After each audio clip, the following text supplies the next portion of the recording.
ஹஜ்ஜுடைய சட்டங்கள் ஒவ்வொரு ஆண்டும் மாறிக்கொண்டு வருவதை நீங்கள் எல்லாம் அறிவீர்கள். முந்தைய ஆண்டுகளிலே ரமதானுக்கு பிறகு கூட ஷவ்வால் மாதத்தில் கூட ஹஜ்ஜுக்காக நாம் பெயர்களை புக் செய்து கிடைக்கக்கூடிய நிறுவனங்களிலே நாம் சென்று கொண்டிருந்தோம்.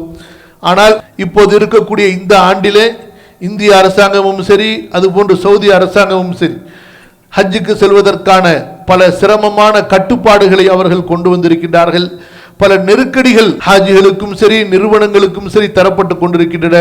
அதில் ஒன்றுதான், ஹஜ்ஜுக்கு செல்பவர்கள் வரக்கூடிய மாதம் ஜனவரி 15ஆம் தேதிக்குள் அதற்கான எல்லா ஃபார்மாலிட்டிகளையும் செய்தாக வேண்டும். ஹஜ் கமிட்டிகள் மூலமாக செய்தாலும் சரி, ஹஜ் நிறுவனங்கள் தனியார் நிறுவனங்கள் மூலமாக சென்றாலும் சரி. ஆகவே யாரெல்லாம் ஹஜ் செய்யாமல் இருக்கின்றீர்களோ, தாங்கள் ரமதானுக்கு பிறகு பார்ப்போம் என்று இல்லாமல் அல்ஹம்துலில்லாஹ் வசதி உள்ளவர்கள் உடனடியாக தங்களுடைய ஹஜ்ஜுடைய பயணத்தை விரைவாக நிறைவேற்றிக் கொள்ளுங்கள். அதற்காக என்ன ஒரு திட்டமிட முடியுமோ, தங்களது செலவுகளை சுருக்கி ஹஜ்ஜுக்கான செலவுகளை முற்படுத்த முடியுமோ செய்து இன்ஷா அல்லாஹ் ஹஜ்ஜுடைய வாய்ப்பை பயன்படுத்திக் கொள்ளுங்கள்.